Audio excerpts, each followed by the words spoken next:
time to wake up. It's time to wake up. It's time to wake up. It's time to wake up. I want to talk a little bit about the climate in our cities, and I brought you something with me here. This is a piece of concrete, and as you know, maybe concrete is responsible for about 8% of the world's CO2 emissions. So I can go now, maybe not, because I wanted to show you a little bit how positive action can be done with a piece of concrete. And this looks like, yeah, it's a paving stone, and I will tell you a little bit what we can do with this. So let's start with the problem in our urban areas at the moment. One of the problems is that temperatures are rising, and temperatures are rising especially in the urban areas. That means we have an effect that we call the urban heat island effect. That means in the downtown areas of the cities, it's much warmer during the night, especially than in the outside areas and in the rural areas.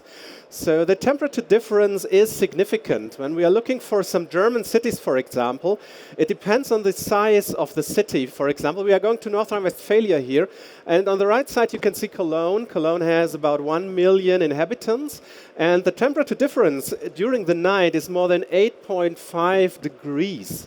So that means it's much warmer inside of the cities, and we have more and more days with temperatures over 30 degrees. Which is a problem especially for health of the people and especially health of the elder people. So why does this effect occur? One of the reasons is that we are still sealing and building a lot of areas in Germany. It's still 50 hectares of land every day. 50% of that is totally sealed. That means the water runs off, and the water cannot take the normal way back to the atmosphere and down to the groundwater.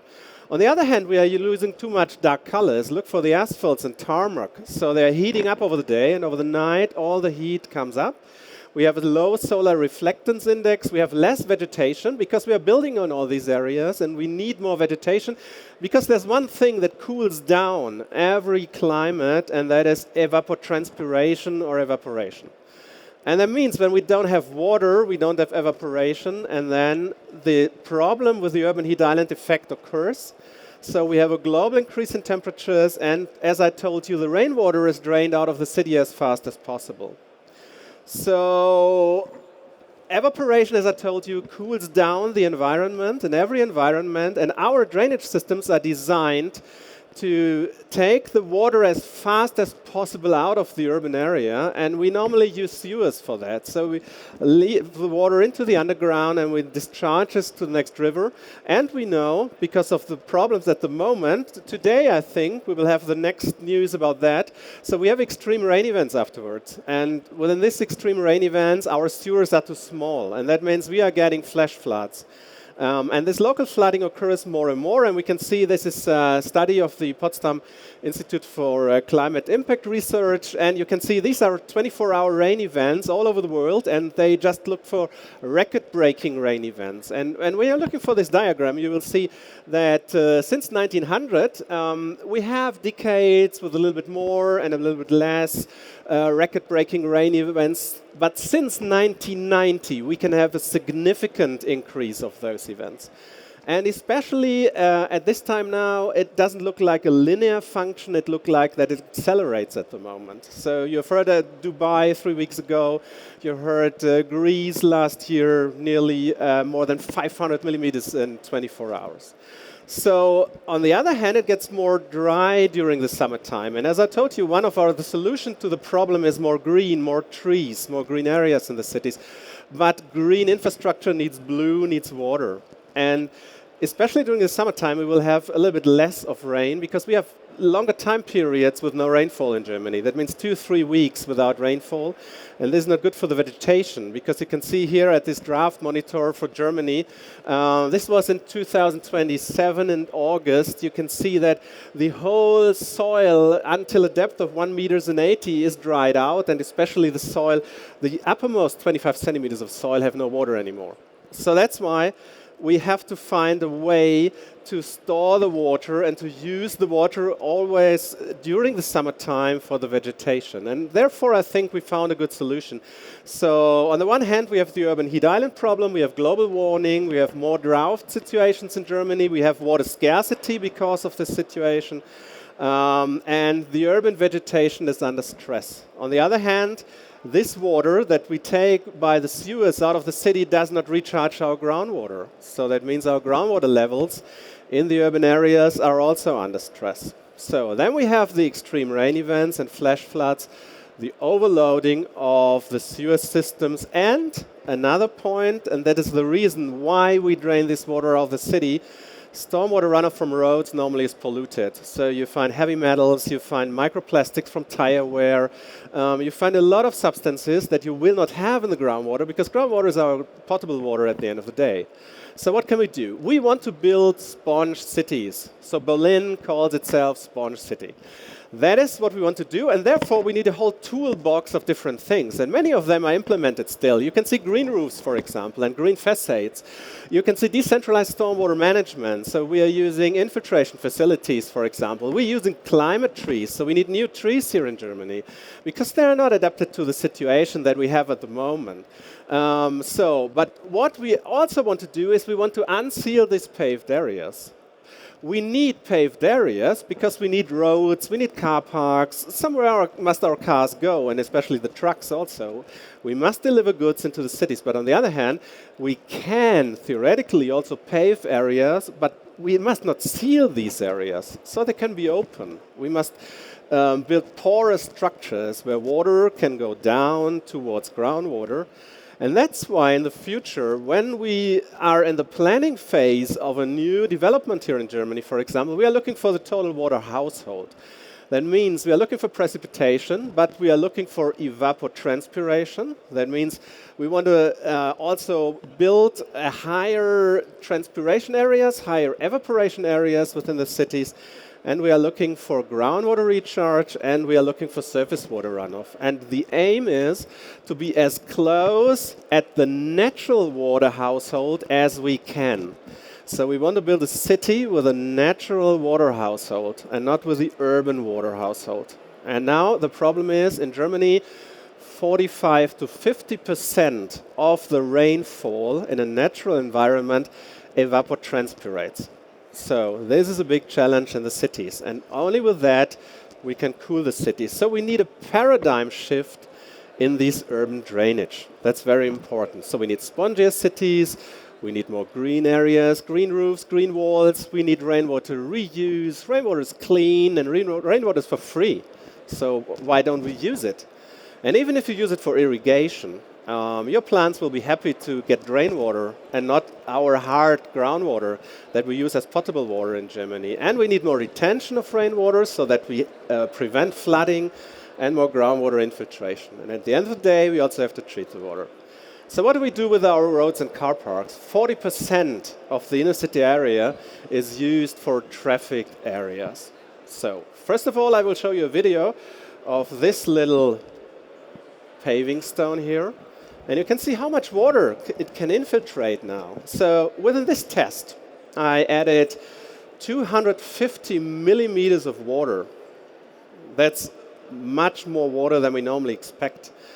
And this is a pavement that consists of these paving stones. And you can see now it's 3 minutes and 4 minutes. So after 4 minutes, the whole rain is gone. And we need these high infiltration rates because with the time, all the pollutants go into this area goes into the joint filling materials and clog it. So after maybe 10 to 15 years, we have to regenerate it. But at first, we must be sure that we start with a very high infiltration capacity. The good thing is that the engineers and planners don't have to learn new things because this is the classical, traditional way of paving. The only thing is, water must go through the bedding layer and through the subbase, so we reduce fines. That's everything. We have a total normal product that does not differ from the classical pavers in Germany. So now we're coming to this little piece. With the normal porous structures, you lose the water towards groundwater, which is good, but it doesn't cool the city. So where can we store water where we have no damage afterwards, and this is within the concrete layer. So that's why we have a concrete paver here that consists out of 3 different layers. The first layer we call the catalytic layer. This is the uppermost layer, 1 centimeter. This is impervious. Why? Because we can design every surface that the landscaper or the architect wants to have. So you can use any color, you can use any finish of the surface, and we developed a surface that is not very loud. So that means this is what we call it's a quiet surface. The next thing is this layer is responsible for not heating up as much as normal pavers. So the SRI, the solar reflectance index, is very high. So this is a cool pavement by itself, and this has something to do with this uppermost layer. And then we have the second layer. This is the sponge layer, how we call it. There we are at the sponge city concept. So 10 millimeters of rainwater can be stored within it here. And the problem is for the concrete is the wintertime normally, because if we store water in the pores of the structure and it freezes, the water tries to break the structure. And so that's why it took us nearly 10 years to find a concrete that's hard enough. And some of the things is that you can see a lot of pores here, and the water is only on the side of the lime, and the pores are still filled with air. So that means if it freezes, it can expand into these air-filled pores, and so it does not break. And it's also not a problem when you're using de-icing salts. That's the next thing. We don't want to use de-icing salts on these areas, but we know that the people do it. So that's why it must be hard enough, and it is hard enough. And then we have a third layer here on the bottom. This is not totally sealed, but it prevents water from going down into the subbase. And on the other hand, it has a capillarity. So when you put it into a water-filled basin, for example, the water goes up through this structure. So that means we even can take water from the bedding layer. And with this all together, we can guarantee an evaporation rate over the year of more than 50%. So that's close to a meadow or close to a natural area. So this is what we call the climate stone. So how can we know that it infiltrates really? So we did a lot of tests here. For example, a lysimeter facility here that we built in the south of Germany. You can see 13 different test beds here, 1 by 1 meter. And within these test beds, we installed now different paving systems. This new climate paver, classic pavers, asphalts, and so on, green areas. And we collect every drop of water that's going down, the infiltration, the seepage, and every drop of water that's surface runoff. So we have some tipping bucket measurement things, and we can have a total balance after 1 year. And then we can calculate how much water is infiltrated. Here you can see the facility. This is how it looks now. We are doing that for a couple of years. You can see an asphalt here. You can see a green area here. We are not allowed to irrigate that. That's why it looks a little bit sad at the moment. You have darker areas. You have gray areas. So at the end of the day, we end up at an infiltration rate of about 50%. And when we compare it to an old tree, for example, an old tree in our cities that's maybe 80, 100 years old, can transpire up to 500 liters of water a day. That's much water, and that's why these trees are so important. And this is a cooling energy of about 350 kilowatt hours. So if you compare it to electrical cooling. And 50 square meters of this pavement can also evaporate 500 liters per day. The only thing is it's dried out. That's it. Because the tree has roots that go down maybe till the groundwater. We cannot do that, so this is the next step that we are doing at the moment. We are working on concepts that we store the water below the surface, and passively it should recycle and should go back to the pavement. Okay, but how does the water reach the tree after all? So we can pave the old city with that, and then we use this subbase here, and slowly the water is released to the tree areas. So that means it takes maybe days until the water reaches the trees. So if we have a dry time of maybe 3 or 4 weeks, this is an automatic irrigation of the trees. So that means we store the water in the subbase, and from there the water is transported slowly to the trees, and the tree can use it afterwards, and we don't have to irrigate the tree manually. So another aspect of it is what I told you, stormwater is polluted. So that means one of the most challenging substances are heavy metals, for example, and these will stay in our stormwater runoff. So even if you use electric vehicles, for example, you need brake pads, and brake pads consist of copper, for example. Even if you use electric vehicles, you need tires. And everybody of us in Germany emits every year 1.2 kilogram of tire wear, very tiny particles that really cause big problems. So that's why we don't want to have these particles in groundwater, because we are talking about microplastics, and it is microplastic pollution. So that's why we have to be careful when we want to infiltrate or reuse the water from those areas. So what did we do here? You can see it in this small video here. This is the normal situation on a car park, and this is our setup. So you have the climate stone here, then you have the bedding layer, and below you have the subbase, normally crushed stones or gravels. So when the polluted water infiltrates now, it must infiltrate over the joint filling material, and we added here some special adsorbers. So at first we use filtration to take out, for example, the dust particles or the tire wear particles, and also the dissolved heavy metals, for example, from the brake pads like copper. We can adsorb it onto this adsorber material that we added into this joint filling material. So that's why also this system clogs after time, because you have all the dirt in here, and that's why at some point not enough rainwater can infiltrate. So what we are doing then, we have to, I call it, regenerate the system, and we do it with these machines, for example. So every 10 to 15 years, we take out the uppermost 2 to 3 centimeters of the joint filling material. If you're looking downwards, you can see this is this black rubber layer. And this is clogging the whole system. So that's why we take it out. You can see it behind this machine. And then we refill it. And then it can be used for another 10 to 15 years. So costs are about €5 per square meter, but you have to do it every 15 years. So compared to your cost that your sewer, that you have to pay for your sewer, that's not much money. And we also cover some other aspects of it. One of the things is, as I told you at the beginning, concrete is responsible for a lot of CO2 emissions. So what can we do? First thing is, for us, concrete is a material that you can recycle to nearly 100%. So we are taking back old concrete bricks and old concrete pavers, and we are making new concrete out of it. So we are breaking it up, we are sorting it, and afterwards it gets new concrete. Therefore, we got the cradle-to-cradle gold certification. So theoretically, we can take all concrete back, we can break it back, and we can put it back into our new concrete.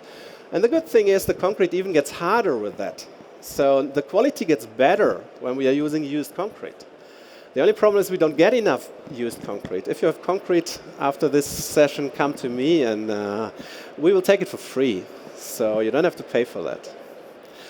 Okay, this is how it looks like in our factory. So you can see we get the old bricks here, we break it, we sort it, and then we have new materials. And that can be, because it's a natural thing here, there's nothing chemical in. So that's why we can use it every time more. Okay, at the end of the day, as I told you, we can also do something against noise pollution. This is something to do with the surface, this is something to do with the joints and things like that. So that's why this paving stone is not louder than an asphalt. And that's very often what is said. Yeah, we don't want to have so much noise in the cities. No, it does not. And we can add another substance, and this is titanium dioxide. This surface here contains titanium dioxide. What is it doing? It also can take NO2 from the air. Therefore, this is a catalytic process. You need UV. UV we get from the sunlight. So that's why we oxidize NO2 into NO3.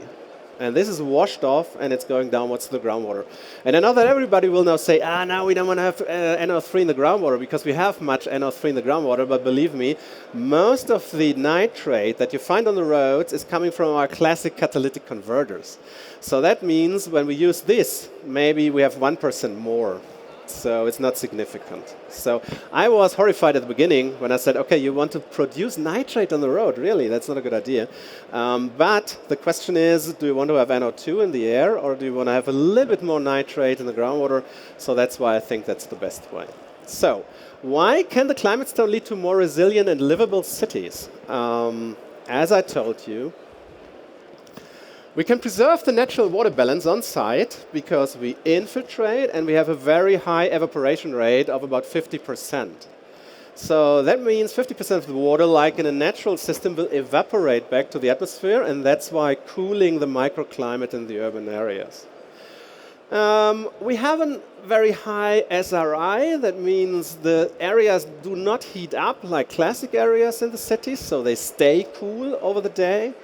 And we can reduce local flooding by infiltration. You have seen how much water can infiltrate in a system like that. So that's why even if you have 1 in a 100-year rain event, it can stay totally on the surface. It doesn't damage any infrastructure or building. The water goes 100% into the groundwater. We don't lose it.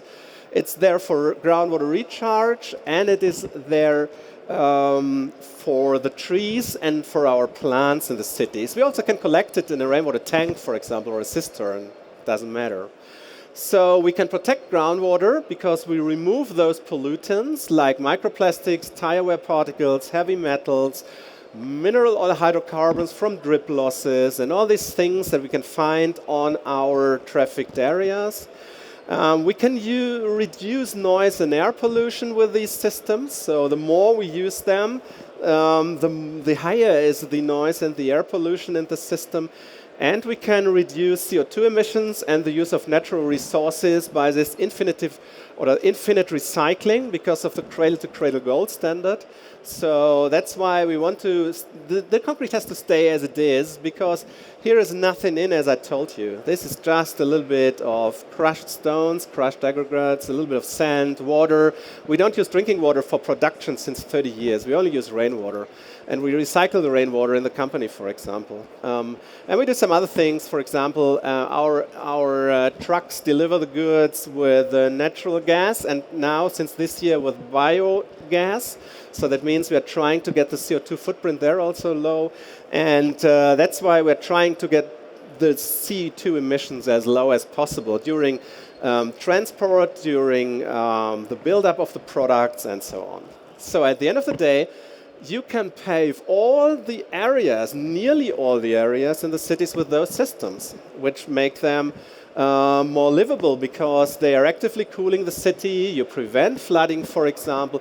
And even if the soils cannot infiltrate the whole amount of the water, because of the high evaporation rate, in most of the cases it's enough. So that's why we can use the system even if we have clay soils or silty soils, and if we theoretically cannot infiltrate all the water. And the last advantage is, as you can see here, we are not limited in the design of the pavements. So we can use colors and everything that we want to have. And you cannot see that it is a technical pavement where water is infiltrated and that actively cools. So we can think about nearly all projects within the urban areas. So thank you very much for your attention, and try to answer your questions now.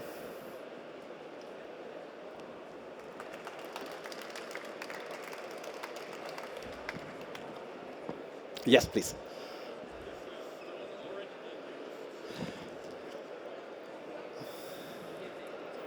Just a second, I was a little bit too quick. Yeah, hello. Thank you for the presentation. Is this stone already being used somewhere? And Yes, if yes, yes. where? Many- And what are the key findings from the users?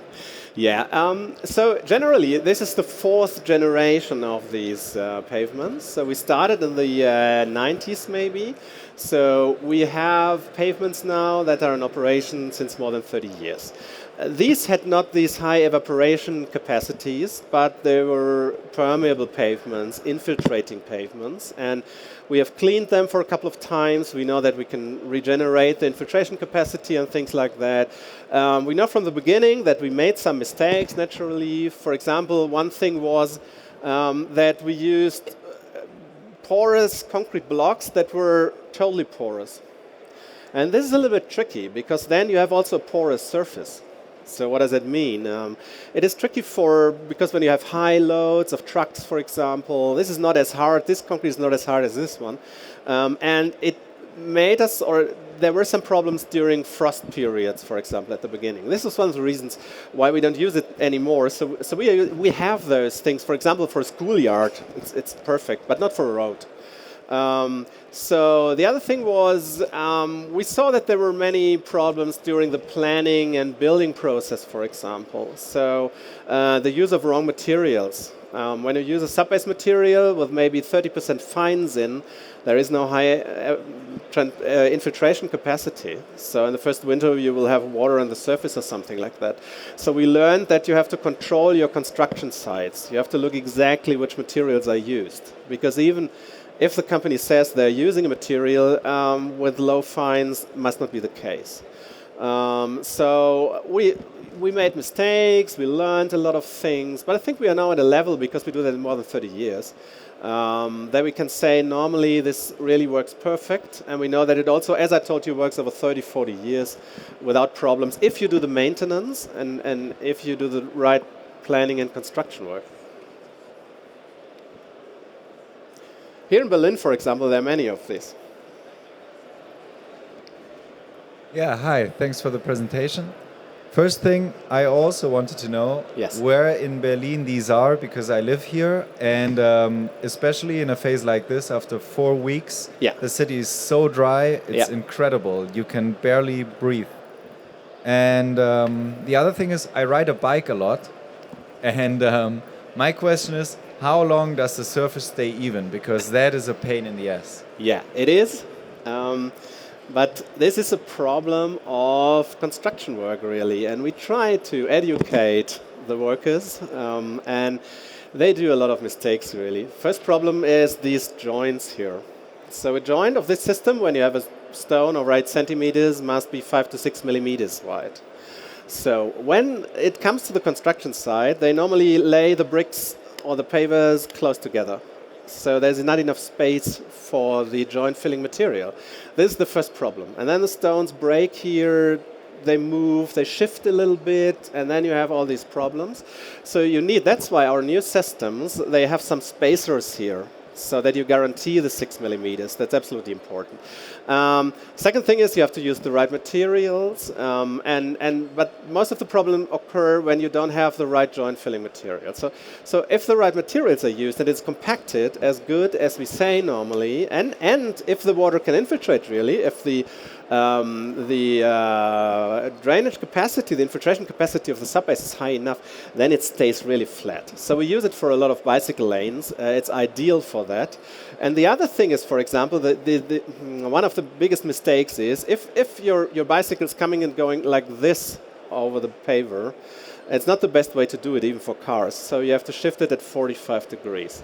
So you have to go in an angle of 45 degrees over the joints. This is much smoother, and this area stays longer in a perfect flat area than you do it like that. Some simple things. So when you go to the Netherlands, for example, you will never see this direction. You will always see this direction. So they are a little bit more clever than us, but we are working on that. Where in Berlin do I find this type of stone? I know one, Allee der Kosmonauten. The whole, not Berlin, but in Potsdam, this is a very old thing, the whole parking lots of Schloss Sanssouci, the Union Berlin Stadion, Alte Försterei, all the pavements are these pavements, and lots of areas more. I'm not for Berlin, so it's not my home city, but I can find it out. If you want to have a list of projects, I can send it to you. It's time to wake up.